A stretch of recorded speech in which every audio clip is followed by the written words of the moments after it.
Hello' students, welcome to Vinita tutorial. আশা কৰোঁ সকলো ভালেই আছা। আজি মই তোমালোকক লাল বাহাদুৰ শাস্ত্ৰী তেখেতৰ বিষয়ে ক'বলৈ ওলাইছোঁ। লাল বাহাদুৰ শাস্ত্ৰী কোন আছিলে? তোমালোকে সকলোৱে জানা যে স্বাধীন ভাৰতৰ দ্বিতীয় প্ৰধানমন্ত্ৰী আছিলে লাল বাহাদুৰ শাস্ত্ৰী। তেখেত অতি দৰিদ্ৰ পৰিয়ালত জন্ম হৈছিল, কিন্তু তেখেতে নিজৰ অসীম অধ্যাৱসায়ৰ ফলত কেনেকৈ নিজকে প্ৰতিষ্ঠা কৰিছিল সেই বিষয়ে আমি আজি ইয়াতে জানিম। এতিয়া চোৱা, 1904 চনৰ 2 অক্টোবৰ তাৰিখে উত্তৰ প্ৰদেশৰ বাৰাণসী জিলাৰ মোগল চৰাই গাঁৱত লাল বাহাদুৰৰ জন্ম হৈছিল। পিতৃ শাৰদা প্ৰসাদ শ্ৰীবাস্তৱ আৰু মাতৃ ৰাম দুলাৰী দেৱী। লাল বাহাদুৰৰ 1.5 বছৰ বয়সত পিতৃৰ অকাল মৃত্যু হোৱাত ৰাম দুলালীৰ দুখ কুলাই পাচিয়ে নধৰা হ'ল। কুলাই পাচিয়ে নধৰা হোৱা মানে অতিপাত কষ্ট হোৱা। পিছত একেই দৰিদ্ৰ মোমায়েকৰ ঘৰত অতি কষ্টৰে থাকিবলৈ ল'লে। এবাৰ সৰুতে গংগা স্নান কৰিবলৈ যাওঁতে সমদলৰ মাজত লাল বাহাদুৰ হেৰাই গৈছিল। পিছত পুলিচৰ সহযোগত ফল বেপাৰী এজনৰ ঘৰত লাল বাহাদুৰক উদ্ধাৰ কৰা হৈছিল। মোগল চৰাইৰ পৰা মাইনৰ স্কুল উত্তীৰ্ণ হৈ বাৰাণসীৰ হৰিশ্চন্দ্ৰ বিদ্যালয়ত ভৰ্তি হয়। 7 বছৰ বয়সত সমনীয়াৰ লগত ফলৰ বাগানত ফল চুৰ কৰিবলৈ গৈ তেওঁ ধৰা পৰি গৃহস্থৰ মাৰ খাবলগীয়া হৈছিল। তেওঁৰ কান্দোন দেখি গৃহস্থই বুজনি দি কৈছিল, তুমি দুখীয়া ঘৰত জন্মিছা, কেনেকৈ ভাল কাম কৰি ভাল নাম পাব পাৰা তাৰহে চিন্তা কৰিব লাগে। দুষ্টৰ লগত তলৌকৈ ঘূৰি ফুৰি জীৱন ধ্বংস নকৰিবা। এই কথাষাৰিয়ে লাল বাহাদুৰক বৰকৈ অন্তৰত সাঁচ বহুৱালে। ইয়াৰ পৰা তুমি কি বুজি পাইছা চোৱা, আমি লগৰীয়াৰ লগত পৰিহে বেয়া কাম কৰোঁ, হয়নে নহয়? আমাৰতো মা দেউতাই নকয় যে যা তই চুৰ কৰিবি, কয় জানো? নকয় নহয়। তাৰমানে যোন এঘৰ মানুহত তেখেতে কি কৰিলে, বাগানত ফল চুৰ কৰিবলৈ গৈ পেলাই গৃহস্থৰ হাতত ধৰা পৰিলে, মাৰ খালে।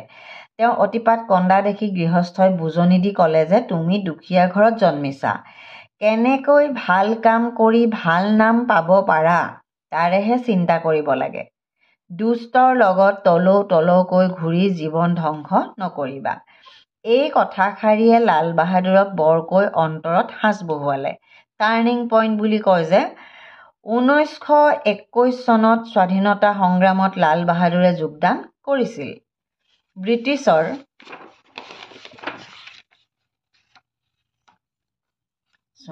ব্ৰিটিছৰ কাৰাগাৰত 2.5 বছৰ বন্দী হৈও থাকিবলগীয়া হৈছিল। কাৰাগাৰৰ পৰা ওলাই কাশী বিদ্যাপীঠত ভৰ্তি হয় আৰু তাৰ পৰাই শাস্ত্ৰী উপাধি লাভ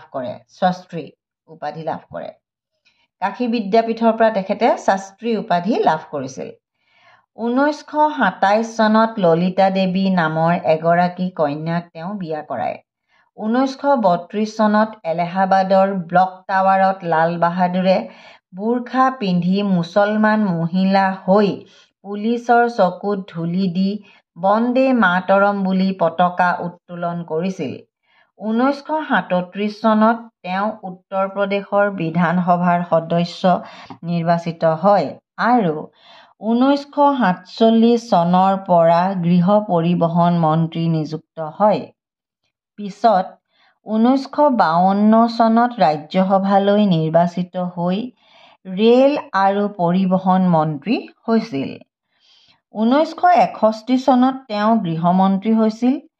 ইয়াৰ পাছত 1964 চনৰ 27 মে'ত প্ৰধানমন্ত্ৰী জৱাহৰলাল নেহৰুৰ মৃত্যু হোৱাৰ বাবে তেওঁ প্ৰধানমন্ত্ৰী পদত নিযুক্ত হয়। জৱাহৰলাল নেহৰু স্বাধীন ভাৰতৰ প্ৰথম প্ৰধানমন্ত্ৰী আছিলে আৰু লাল বাহাদুৰ শাস্ত্ৰী স্বাধীন ভাৰতৰ দ্বিতীয় প্ৰধানমন্ত্ৰী আছিলে। 1964 চনৰ 27 মে'ত প্ৰধানমন্ত্ৰী জৱাহৰলাল নেহৰুৰ মৃত্যু হোৱাৰ বাবে তেওঁ প্ৰধানমন্ত্ৰী পদত নিযুক্ত হয়। 1965 চনৰ ছেপ্টেম্বৰ মাহত কাশ্মীৰ পাকিস্তানে আক্ৰমণ কৰিছিল। ভাৰত বিজয়ী হ'ল। কিন্তু শান্তিপ্ৰিয় লাল বাহাদুৰ শাস্ত্ৰীদেৱে পাকিস্তানৰ লগত শান্তিৰে থকাটো কামনা কৰি ছোভিয়েট ৰুছিয়াৰ মধ্যস্থতাত 1966 চনৰ 10 জানুৱাৰীত তাছখণ্ডত এক শান্তি চুক্তি সম্পাদন কৰিলে। সেই নিশাই শুই থাকোঁতে লাল বাহাদুৰে ইহ সংসাৰৰ পৰা বিদায় মাগিলে। তেওঁক দেশে ভাৰত ৰত্ন উপাধিৰে সন্মানিত কৰিছিল। চোৱা, তেখেত ইমান দৰিদ্ৰ পৰিয়ালৰ আছিল, কিন্তু পঢ়াত মেধাৱী আছিল।